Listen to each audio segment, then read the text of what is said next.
Good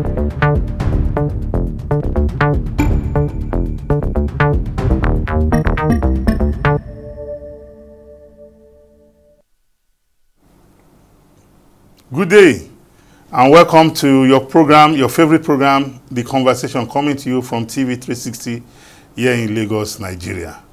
My name is Nelson Ekujumi, and I have here with me in the studio on The Conversation, Alhaji Comrade Razak Kolade-Olokoba, RKO. Thank you very much. Comrade Olokoba, you are welcome to the and program. good day, viewers at home. Yeah. Today, as usual, we are going to look at a wide range of issues, and top of the bill from our table will be the issue of electricity tariff hike. We recollect that some weeks back, the National Nigeria Electricity Regulatory Commission, NERC, increased the tariff rates of Bande customers from about 68 naira to 225 naira, even though we are aware that just some few days ago, it has been revised down to about 205 naira per kilowatt. And one was shocked that the organized labor has started issuing ultimatum that it should be reversed back. Meanwhile, I understand very well that that tariff hike affects just about 15% of the customers, that about 85% of the customers being serviced by these distribution companies are still being subsidized by the government. So for me, I'm at a loss that as a labor union, if government has taken a course of action, is it about issuing ultimatum or about dissecting the issues and saying, no, this is the way to go? Because I assume that as a labor body, you have jurisdiction within the labor matters. You don't have jurisdiction within government policies. Yes. So is there something we are missing, or people are just trying to play to the gallery? Well, of course, you see, the power sector in Nigeria is a very complicated issue. And there's nobody that will preside over the affair of a power sector that will not come out bruised. In the one that's close by, 1999 till date, started with the power minister that then came out bruised. In fact, when there was a Batinaji. Yes, Batinaji, yes.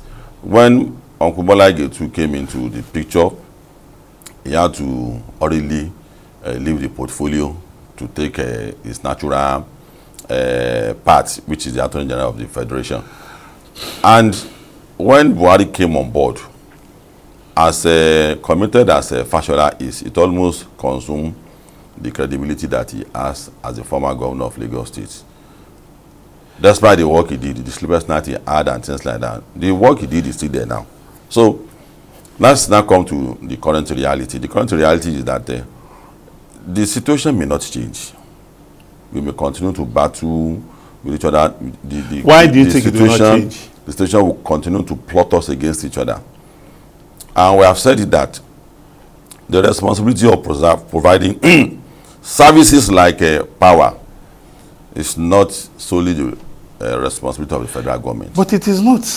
It has been privatized. No, what I'm saying is that since 2012, under former President Goodluck Jonathan, the decision to, it's a sensitive sector. It's a security sector. A sector, so that it should be guided by the government. Of course. Now, the policy formulation and between the businessmen, the people, and the government should be shared between the federal and the state government. And that is why the federal government, we have to pity them.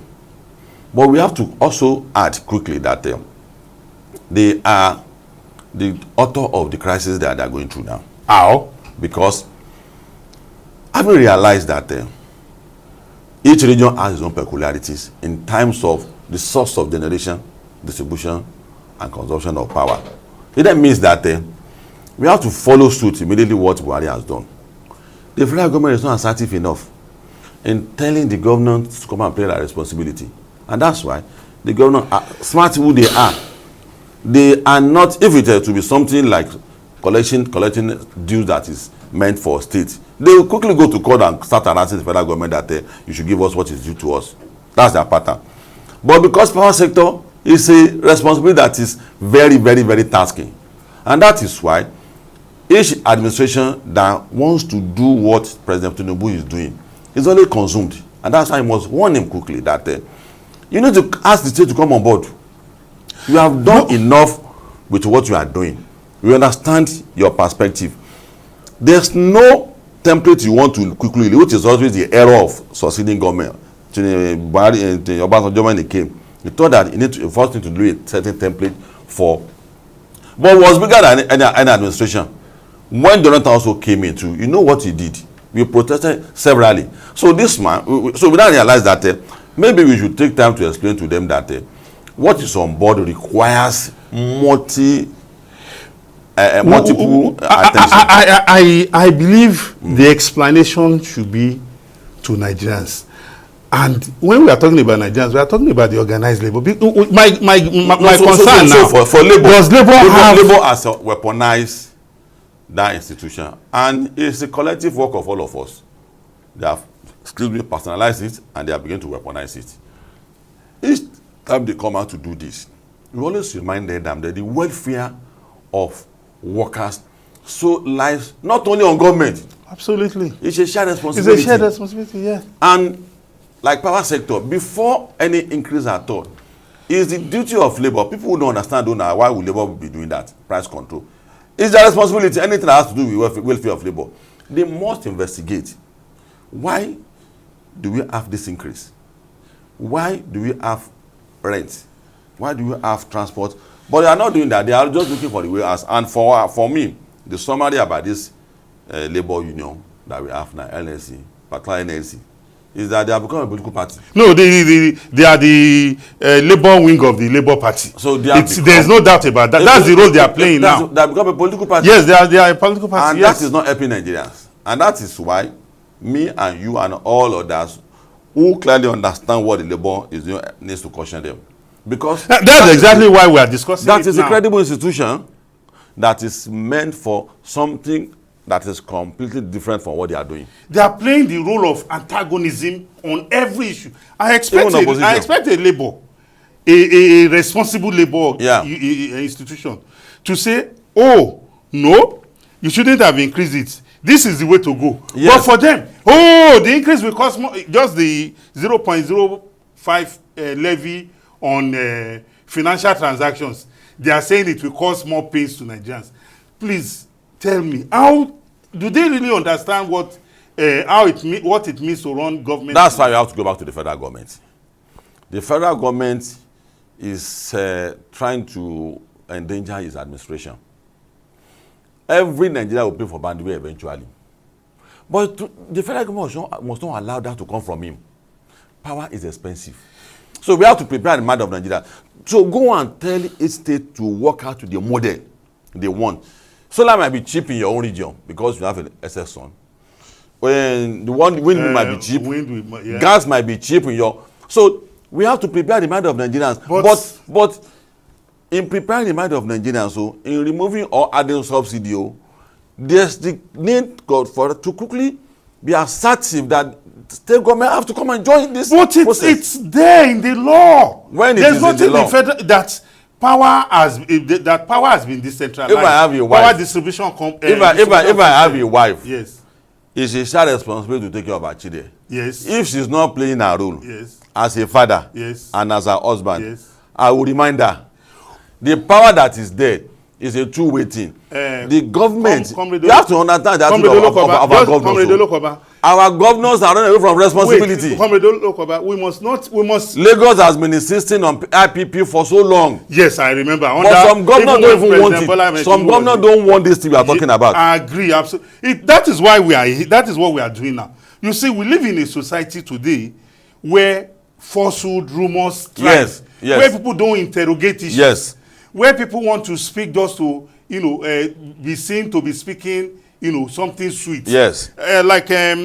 Leaders have always said, taking hard decisions is the hallmark of a good leader. Of course. For example, till tomorrow or till the second coming of Jesus Christ. Some persons are still telling us, oh, they should have made provisions before they remove fuel subsidy. And I ask them, do you think it is by word of mouth that they make provisions? When they want to make provisions, you make provisions with ego kudi. It's a challenge that does not define the problem it's going to bring. The removal of subsidy is not a thing you go and read in a book that this is going to be the pain it's going to come with. You must remove it first, and natural economic challenge that comes up will be addressed. You start addressing them. Then you start addressing them. Okay, look at the CNG buses. We are expecting them at the end of this month. And so many other incentives that the government has put in. So for me, I'm at a loss. That what does Labour take Nigerians for? Because you have this reputation of fighting for the rights of Nigerians. If you have an institution like Labour, the federal government has not mastered how to relate with them. And no, this one, for that. No, it's not about master. This one is a political Labour. So if you have a political Labour, yes, you know this is the first time we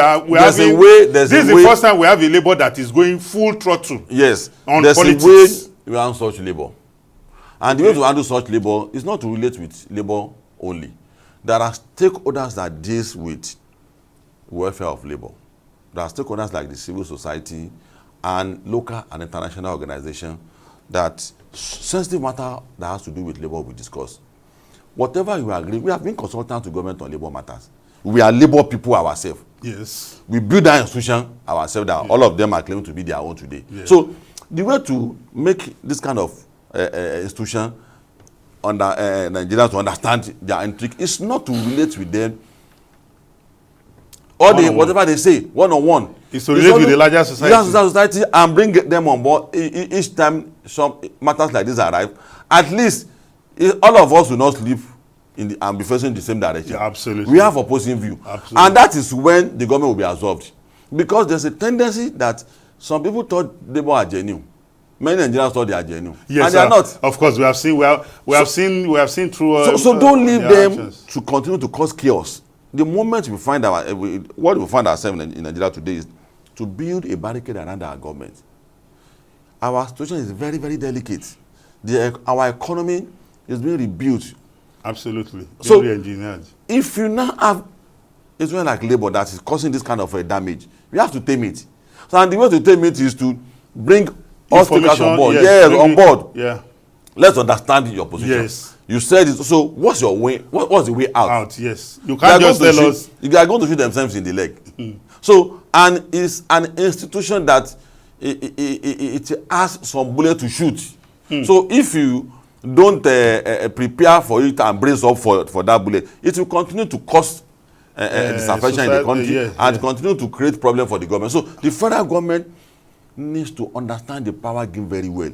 Each government will come and think that let me lay a template before I do that. There's no template in power sector. Let each state go and carry their own cross. That is the way out. Well, thank you very much, Comrade Olokoba. You have really hit the nail on the head. This latest ultimatum from Labour, I don't know who's it's not acceptable to us. I don't know whose interest they are serving, but I can assure you, it's not in the interest of Nigerians because we have all agreed that the power sector is suffering from financial and infrastructural deficit. That's correct. And the only way to have regular power supply, it's not magic. It's when you invest. So if government has decided that, look, this is the way we want to start it. If you have an alternative view, this is a society, because society are ruled by ideas. This is a society in which we have eggheads everywhere. We can reason beyond our nose ourselves. So we don't need anybody to start issuing us ultimatum. And again, they don't even have the local standing to use it in the legal era of that military militarization. They have not divorced from maybe they are still where anything the military government does that time, because the common position of Nigeria that they should go. So whatever they do, we are not interested. And I think for them to retrace their step and understand better what their rule is. We hope so. Well, ladies and gentlemen, this is where we want to call it a wrap on this first stanza of the program, The Conversation. We'll be right back. Please continue to watch The Conversation on TV 360. Thank you for watching. you.